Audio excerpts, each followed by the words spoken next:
Hi there. This video is about a revolutionary approach towards floating. Most people, when they try, or those who are beginner swimmers, the first time they try to float, their objective is to float, really uh, high up above the water, as high as they can, so that the water stays far away from their nose and mouth, where they are going to draw in air.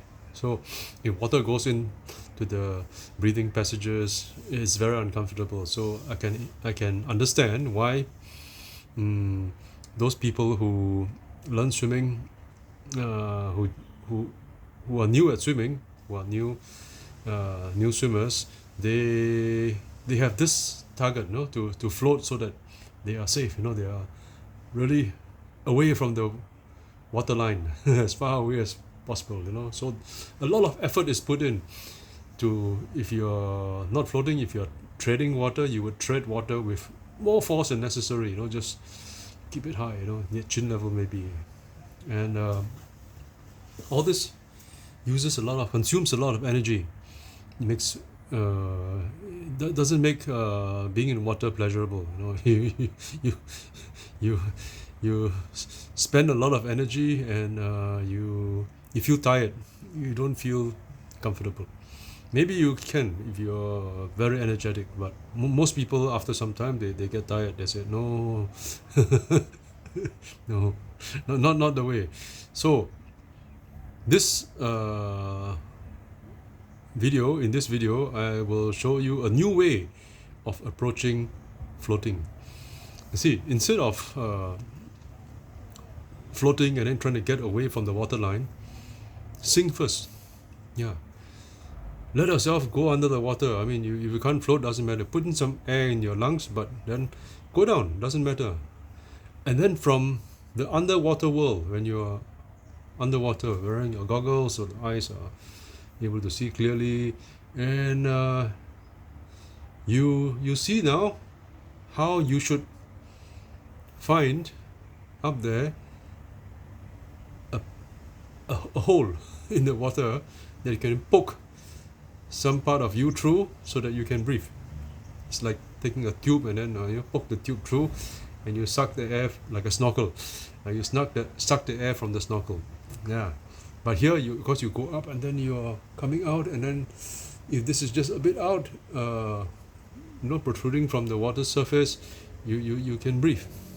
Doesn't matter if the eyes are underwater, doesn't matter if the rest of the head is underwater, the rest of the body is underwater, doesn't matter. As long as you got something up there, you can breathe. Yeah. So this is one way of learning how to float, which starts from a less than desirable position, for beginners. But if you do that, you will realize that the fear of going under is gone, because you're already under. You're already surrounded by water. You're already constrained by water, and anything that you can get on the other side from air is already a bonus. So you don't care whether how high you go, as long as you poke through just a bit, you're very happy. You get air already. So this could be a way to start. But the problem for most people when they float is that they don't have the balance. So if you try to lie on your back, and then you start toppling, or you can't, or you end up in a vertical float. Yeah, if the water is deep enough, then you'll be stable. But a lot of people have some difficulty in balancing. That's what the feedback I got. So when they say, okay, my legs sing and all that, they could also attribute the leg sinking as not being able to balance, which is not really true, because legs normally, if you don't arch your back and all that, the legs sink anyway. It's a default position. It's the most stable. The vertical float is the most stable floating position for most people.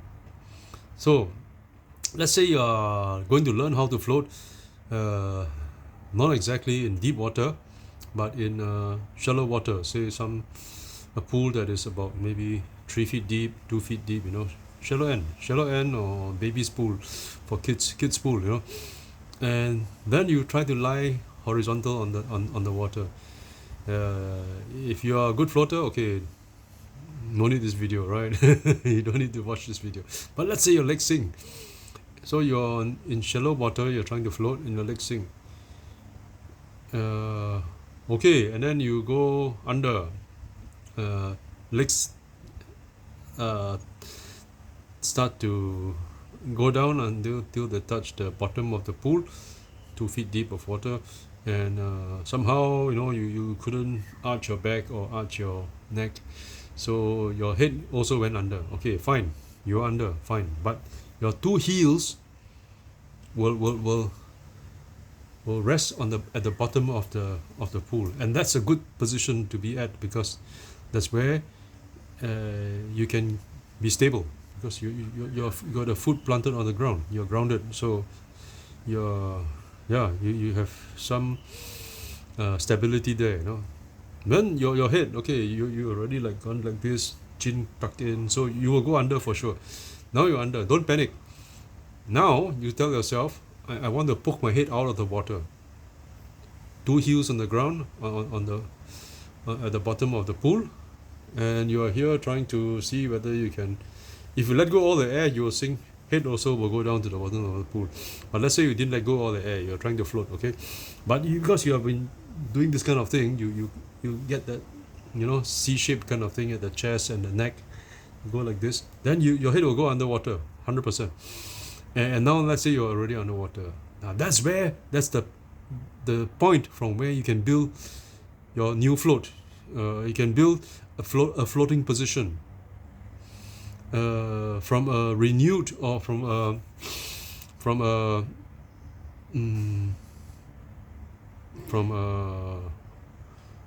the reverse, from a very novel but reversed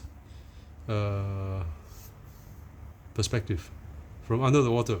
So you're now underwater, you don't panic, you've kept your air in there. Now you try to look for a place where you can poke your head out, see whether you can do that. If you can do that, then you stay there, legs still planted on the heels, still planted on the bottom of the pool, providing you stability, and chest is more or less floating in mid-water, and then you manage to poke out your head, 2 feet deep of water, so very easy. Poke out your head, and then if you can stay there and start to have a sustainable cycle of breathing cycle, and breathe in and out from that position, then you have success. That's already the first step. Doesn't matter if your legs are still touching the ground or the bottom of the pool, but that's success already, because you already at an angle, it's stable, and you manage to poke your head out of the water, you see. And if the head pokes out of the water, first success in floating. You have to pat yourself on the shoulder and say, very good, first success. And how do you build on this? Very simple. The moment you have already found a stable position, and you just keep staying there for say 10 minutes, every time you train, you go 10 minutes like this, it's only a question of time before your body will readjust itself. Your body will realign itself, because you want to arch your back, right? You want to arch your chin, your neck, and all that. So they will start letting go. They will start to slowly adapt, and you will have the arch. You will have a correct arch, not the C kind of set shape where your head will go down. But now you are going to arch up, and then you will come up more and more. You will find it's very easy to float like this after, because the legs are already supported by the two heels are already touching the bottom of the pool. So you're here like that. You're like this. Have a curvature like this. You have an arch. This is the correct arch, that you need for floating, and you are slowly adapting into the correct arch. And if you keep training like this, it's a question of time before you can lift your legs off from the bottom of the pool, and you are still floating, because you have found your point of balance. You have found you have managed to realign your body. You know, you have managed to strengthen those muscles that are necessary to keep your back in a stable arch. And yeah, that's how you start. You know, you start from somewhere. You know, you bridge the gap.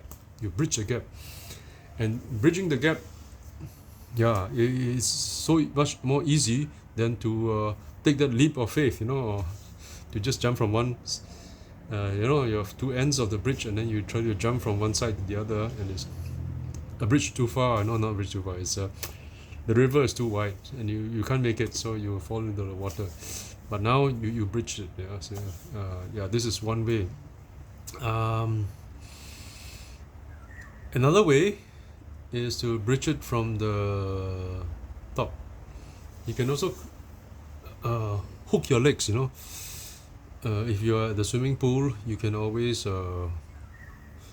assume that the side of the swimming pool is at the same level as the surface of the water. It's one of those. It's a swimming pool that is designed that the overflow is going into a drain that is, yeah, just at the same level. Okay, drain is there, a bit lower level, but then it will flow off the tiles and then go into the drain. Not that you have another, say, 1 feet or 2 feet, 1 foot or 2 feet of a wall before you get to the top. So that one you can't hook your legs, it's too high. So you can hook your legs if the floor or the surface, the ground of the ground is at the same level as the surface of the water. So you put your legs out of the water, and then you leave them there. Maybe just the ankles, you know. I mean, leave the heels hooked on the side of the pool, and then you try to float. Again, after some time, you realize that, hey, you can find a comfortable floating position. And if you sink below the water, doesn't matter. Don't panic. I mean, make sure you do this in the shallow end. Don't do it in the deep end. You know, where you put your hand down, you can still touch the bottom of the pool. Then you take your hand down and push yourself up, and then try to find that hole, you know, where you can poke something out of the. Now you're from below, yeah, below the water. So you poke yourself out from the water's surface, and then you look for somewhere to breathe, and then stay there. You know, be comfortable. And then slowly let go your hand, and then arch your neck more. And slowly you will find that, yeah, you will also be floating like that, legs hooked to the side of the pool. So you can have the legs at the bottom of the pool, heels touching the ground, or heels hooked at the side of the pool, and then you float. And you come from below. Don't need to start from then after you find yourself sinking, then you panic, and then you say, I can't float. It's so difficult to float. I'm a sinker, you know. I have no capacity to float. Wrong. Not that way. Sink first. Then from the sinking position, push yourself up. Arch yourself. See, like this. Arch yourself up. Use your hands. Make sure you're at the shallow end of the pool. Very shallow, kiddie pool, you know, for the kids. And then you push yourself up. Arch. And you from underwater, you will come out somehow. Leave your hands there for a while if you are still not confident. Then slowly let go. Let go a bit. And one day you can let go everything. No, it can happen. And then you are floating already. And when you float, you don't have to float until everything is horizontal. You know, you can float at 45 degrees. Even a 45 degrees float, I mean, at an angle. Yeah, your head will already come out. So your feet could be, say, 2 feet below the water surface. It's okay, no issue. You it's not a problem. You can call that a float, because the head is comfortably, you know, above the water, and then you can sustain your breathing. Yeah, so you're floating. Yeah, that's how it works. So that's it for this video. Thanks for watching.